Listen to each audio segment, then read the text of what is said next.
नमस्कार मित्रों, मैं उनीश पांडे जीएस प्लस में आपका हार्दिक स्वागत करता हूं। मित्रों, आज मैं हिंदी विषय के पाठ्यक्रम की चर्चा यहां करूंगा। हिंदी के पाठ्यक्रम की चर्चा करने से पहले थोड़ा सा प्रकाश मैं हिंदी भाषा पर डालता हूं और आप ध्यान से सुनने का प्रयास करें।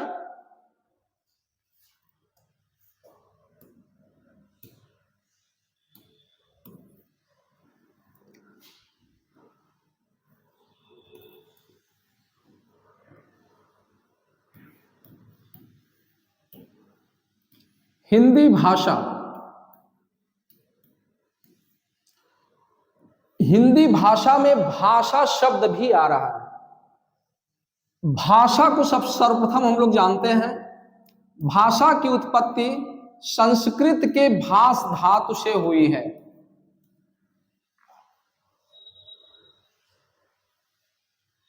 भाषा होता क्या है, भाषा करता क्या है, अब हम यह जान लें।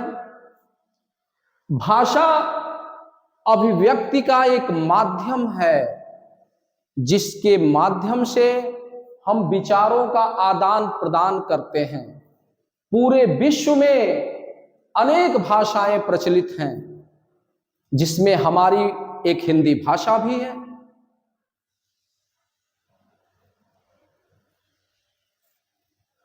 भाषा के तीन रूप देखने को मिलते हैं। पहला है मौखिक रूप, मौखिक।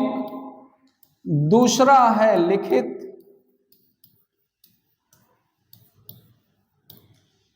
तीसरा है सांकेतिक।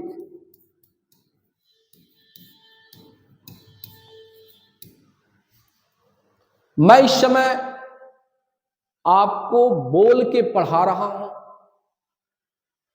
तो यह भाषा का मौखिक रूप हो गया। अभी मैंने बोर्ड पे कुछ शब्द लिखे हैं, यह भाषा के लिखित रूप हो गए। अभी मैं संकेत द्वारा विक्ट्री का निशान बना दूं तो यह भाषा का सांकेतिक रूप हो गया।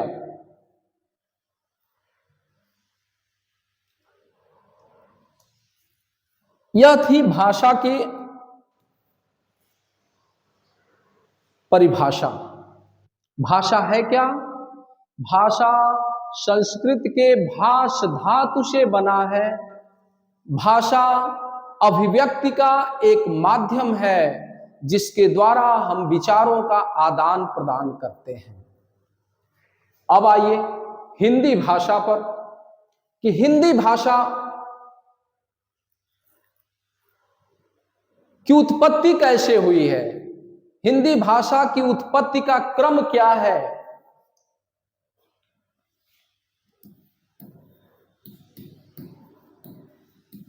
हिंदी भाषा की उत्पत्ति का क्रम जान लेते हैं बेटा। सबसे पहले संस्कृत, उसके बाद पाली, प्राकृत, अपभ्रंश,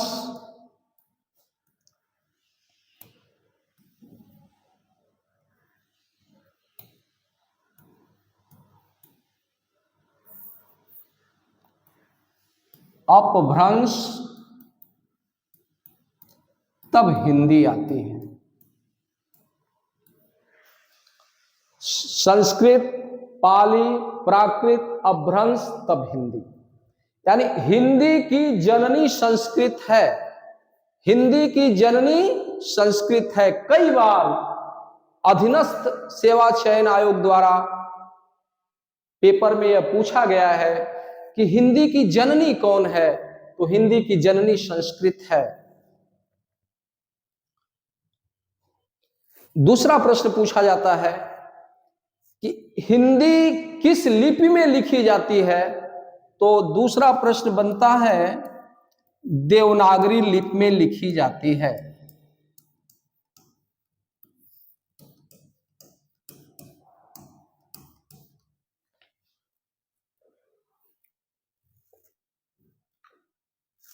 अब आते हैं हम लोग, इसमें से आप लोगों में अधिकतर लोगों की यह धारणा रहती है कि हिंदी अंतिम समय में हम लोग पढ़ के रट के एग्जाम दे देंगे।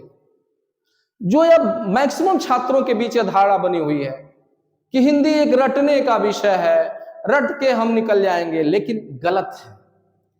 अब आज से जान लीजिए कि हिंदी रटने का विषय नहीं बल्कि समझने का विषय है। यदि आप हिंदी को समझ गए तो कठिन से कठिन प्रश्न भी एग्जाम में बड़े आसानी से आप सॉल्व करके आएंगे।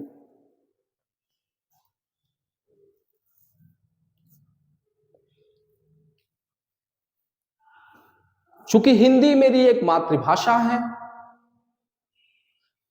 इस सब्जेक्ट में अगर आप थोड़ा सा मेहनत कर दें तो मेरा विश्वास है कि आप 100% करके आएंगे। नहीं 100% तो लगभग 100% क्वेश्चन करके आएंगे। मैं एक छोटा सा एग्जाम्पल दूं। आप में से बहुत सारे लोग आरओ की परीक्षा की तैयारी के लिए यहां बैठे हुए हैं, तो उसमें 60 क्वेश्चन हिंदी का आता है। अगर आप अच्छे से समझे हैं हिंदी को, तैयारी अच्छे से किए हैं, तो इतना विश्वास कीजिए कि आप 58 क्वेश्चन 59 क्वेश्चन करके आएंगे, 60 में 60 करके आएंगे, इतना मेरा विश्वास है अगर आप पढ़े हैं तो।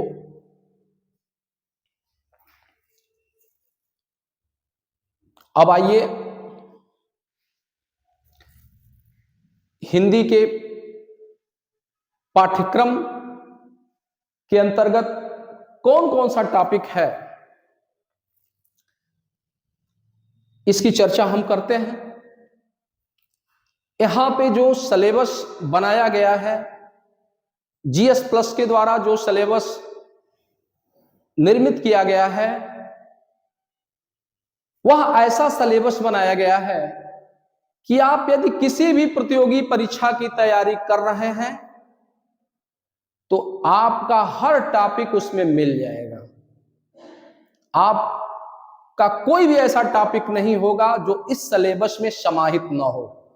बस आपको ध्यान देना है कि आप जिस परीक्षा की तैयारी कर रहे हैं उस परीक्षा के सिलेबस को देखें और यहां पढ़ाए गए उन्हीं टॉपिक को पढ़ेंगे।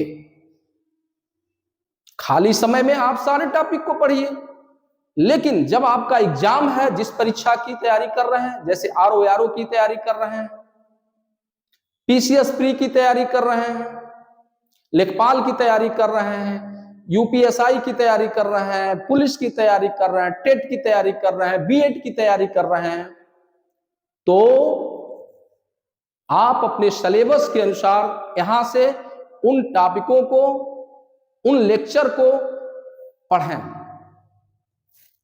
आइए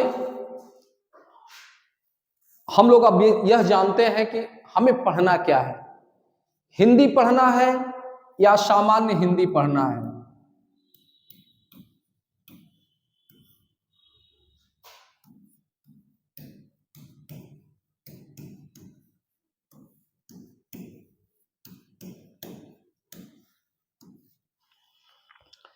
यदि आप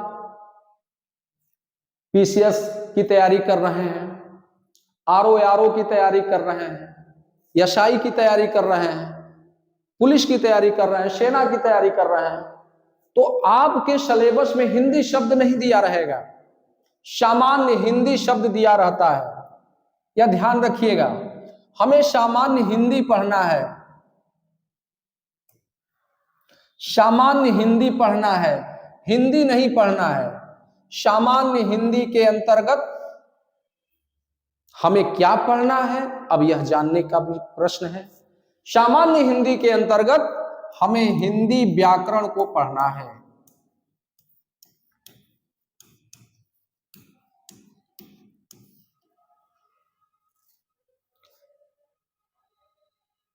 हमें सामान्य हिंदी पढ़ना है और सामान्य हिंदी के अंतर्गत हिंदी व्याकरण को पढ़ना है। अब आइए, सामान्य हिंदी के अंतर्गत कौन कौन से टॉपिक रखे जाते हैं। अब आप यह जान लें कि जीएस प्लस जो भी पाठ्यक्रम तैयार कराया है, आप किसी भी प्रतियोगी परीक्षा की तैयारी कर रहे हैं, उसमें पूरा का पूरा सिलेबस उस पाठ्यक्रम में समाहित है। यदि आप पीसीएस प्री का सिलेबस देखेंगे, पूरा सिलेबस उसमें मिलेगा। यदि आप आरओ की तैयारी कर रहे हैं तो पूरा सिलेबस उसमें मिलेगा। लेखपाल की तैयारी कर रहे हैं तो पूरा मिलेगा। बीएड, पेट, टेट किसी भी परीक्षा की तैयारी कर रहे हैं तो आपका पूरा का पूरा सिलेबस उसमें समाहित है। बस एक चीज आपको ध्यान रखना है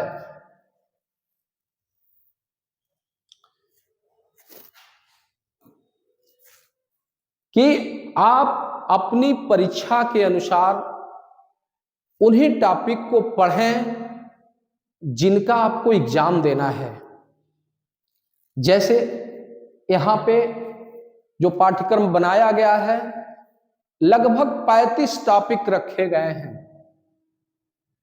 तो यदि आप आरओ की तैयारी कर रहे हैं, जैसा कि अभी आप लोग बताए हैं कि आप लोग आरओ की भी तैयारी के लिए यहां बैठे हुए हैं, तो उसमें केवल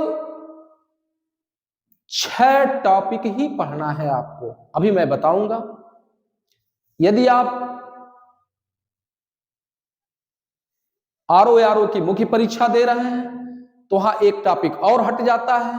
कौन सा हटेगा अभी मैं चर्चा करूंगा। केवल 5 टॉपिक पढ़ना है तो आप केवल 5 ही टॉपिक पढ़ेंगे। आप पूरे टॉपिक का अध्ययन नहीं करेंगे। अगर आपको करना होगा तो बाद में कीजिएगा, लेकिन एग्जाम के दौरान आप केवल प्री दे रहे हैं तो 6 टॉपिक पढ़िए, मेंस दे रहे हैं तो 5 टॉपिक पढ़ लीजिए। अभी पाठ्यक्रम के दौरान मैं चर्चा करूंगा।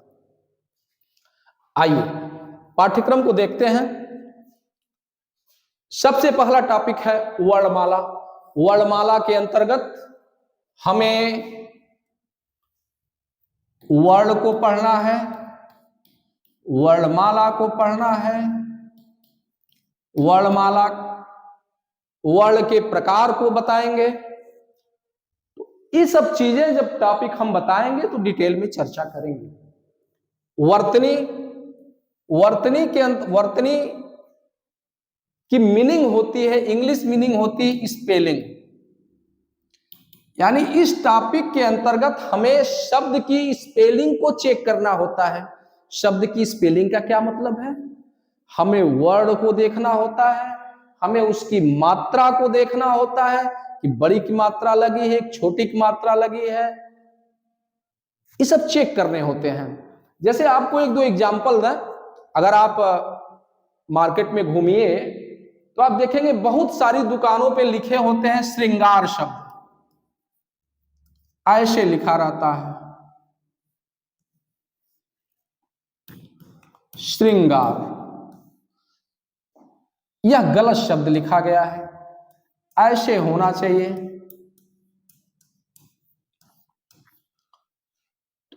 यही वर्तनी शुद्धि है। अगर आप देखेंगे तो लोग बोलते हैं कि अनेकों लोग आए हैं, अनेकों शब्द लोग यूज करते हैं, अनेकों शब्द लोग यूज करते हैं, जो कि गलत शब्द है। अनेक लोग, तो इस तरह के बहुत सारे शब्द हैं जिनकी चर्चा हम वर्तनी चैप्टर पढ़ने के दौरान आपसे करेंगे। आइए तीसरा टॉपिक है संधि। संधि, समास, उपसर्ग और प्रत्यय, 4 ऐसे टॉपिक हैं जो नए शब्दों का निर्माण करते हैं। कैसे निर्माण करेंगे, इन टॉपिक को पढ़ने के दौरान हम आपको बताएंगे। अगला टॉपिक आता है कारक, फिर आता है विराम चिन्ह। विराम चिन्ह को लोग ध्यान नहीं देते हैं, लेकिन यह बहुत ही महत्वपूर्ण टॉपिक है। कहीं भी कामा लग जाए तो अगर कामा सही जगह पे लगा तब तो ठीक है, नहीं तो अगर दूसरे जगह पे लगा तो उस वाक्य का अर्थ ही दूसरा हो जाता है। इस वजह से इस पे विशेष ध्यान हम लोग रखते हैं। अब अगला टॉपिक आता है संज्ञा, सर्वनाम, क्रिया, विशेषण। विशेषण एक ऐसा टॉपिक मिलेगा बेटा कि जो आरो यारो के लिए बहुत ही महत्वपूर्ण टॉपिक है, इसे बहुत ध्यान देके पढ़ना पड़ेगा। फिर आपका टॉपिक आता है लिंग, वचन, काल, अव्यय, वाच्य एवं निपात, वाक्य। वाक्य आ जाता है। इतनी चीजें जब आप ऊपर से पढ़ते आएंगे तब एक वाक्य कैसे सही बनता है यह हम लोग इस चैप्टर के अंतर्गत सीखेंगे। अपने आप नहीं वाक्य बन जाएगा, इतनी नॉलेज होने के बाद तब सही वाक्य हम बना पाएंगे। और उसी के साथ ही अगला टॉपिक है वाक्य शुद्धि, जो यूपी पीसीएस के लिए या किसी भी एग्जाम के लिए, आरओ यारो में तो एक बहुत महत्वपूर्ण टॉपिक है। अगर आप किसी भी एग्जाम में की तैयारी कर रहे हैं तो वाक्य शुद्धि एक बहुत ही महत्वपूर्ण टॉपिक बन गया है आज के दौर में।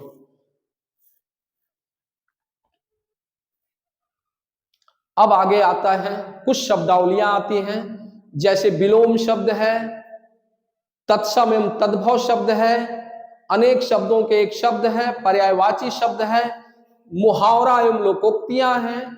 फिर आगे आते हैं रस, छंद, अलंकार। बहुत अच्छे टॉपिक हैं।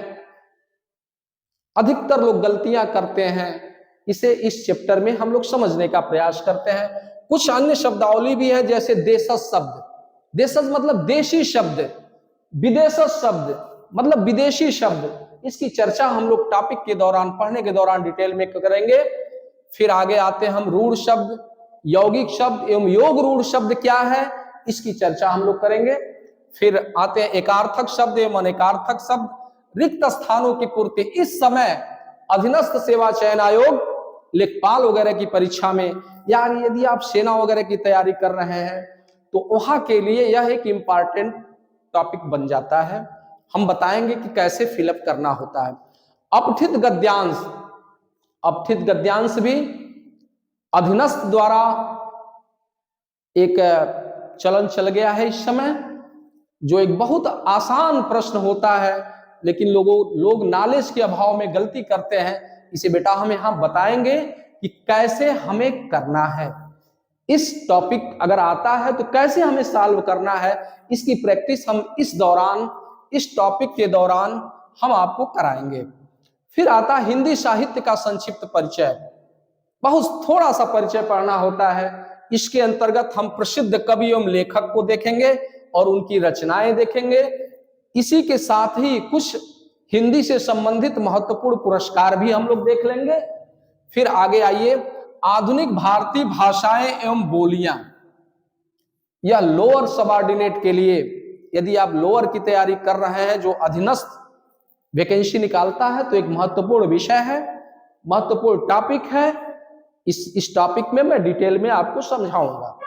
आगे आते हैं उत्तर प्रदेश की प्रमुख बोलियां। उत्तर प्रदेश की कौन कौन सी बोली हैं आप देखेंगे। कुछ ऐसी बोलियां भी बताई जाएंगी जो आप नहीं जानते होंगे।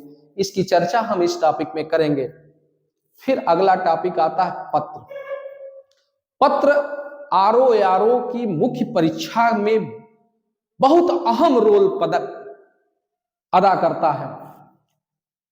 पत्र को डिटेल में विस्तृत रूप से मैं वहां पे बताऊंगा, लेकिन ऑब्जेक्टिव की दृष्टि से अभी जो अधीनस्थ सेवा चयन आयोग है, लेखपाल वगैरह की परीक्षा में, लोअर सबऑर्डिनेट की परीक्षा में कुछ छोटे छोटे मल्टीपल टाइप क्वेश्चन, यानी ऑप्शन टाइप क्वेश्चन, बहुविकल्पी प्रश्न भी बनते हैं, जिसकी चर्चा हम यहां कर देंगे, ताकि 2 से 3 क्वेश्चन आते हैं आपके आसानी से सॉल्व हो जाए।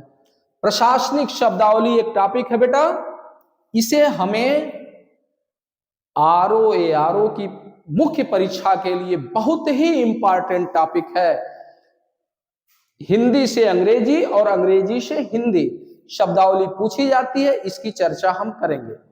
और उत्तर प्रदेश अधीनस्थ सेवा चयन आयोग जो लेखपाल वगैरह या लोअर सबऑर्डिनेट के लिए या कोई भी एग्जाम बना रहा, पेट वगैरह की का भी एग्जाम बना रहा है, एग्जाम करा रहा है, उस एग्जाम के पेपर में भी इस तरह के 2-3 प्रश्न देखने को मिले हैं।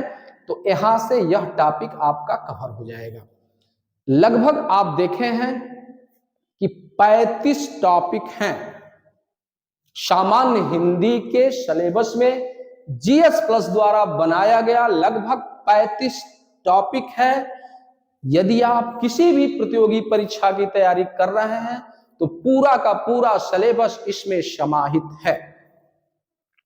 अब जैसी कि सूचना मिली है कि आप में से अधिकतर लोग यहाँ पे आरओ की तैयारी के लिए आए हुए हैं, तो आपको बता दें कि आरओ में केवल आपको 6 टॉपिक पढ़ना है प्री में।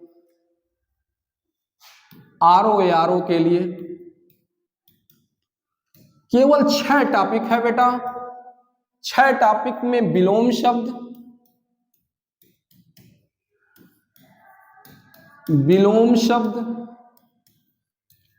दूसरा है तत्सम एवं तद्भव शब्द,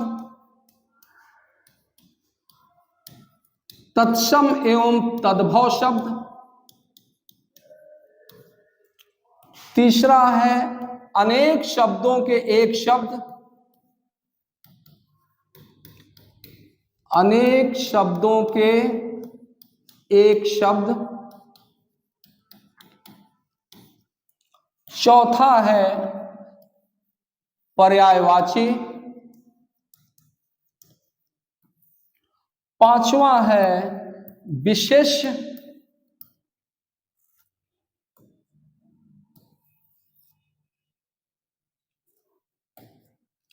विशेष्य एवं विशेषण,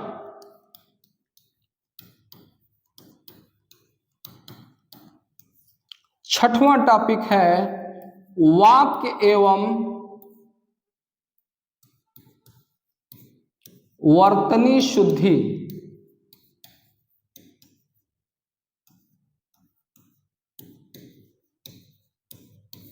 बेटा ये 6 टॉपिक है आरओ की प्री परीक्षा के लिए।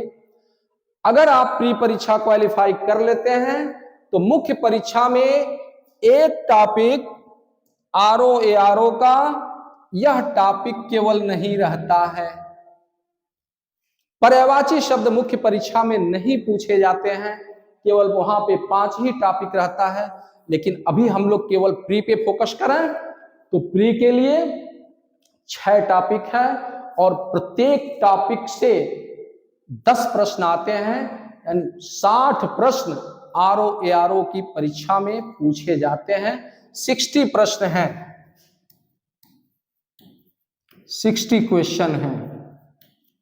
आरओ में कुल 200 नंबर का पेपर होता है, एक जीएस का पेपर होता है जो 140 नंबर का होता है और दूसरा पेपर हिंदी का होता है जो 60 क्वेश्चन का होता है, 60 नंबर का होता है।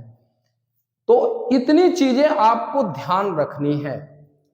अब आप इस सिलेबस को ध्यान से देखें और एक नोट्स बना के इस सिलेबस को लिख डालें और लिखने के बाद फिर नेक्स्ट लेक्चर में हम लोग शुरू करेंगे वर्णमाला।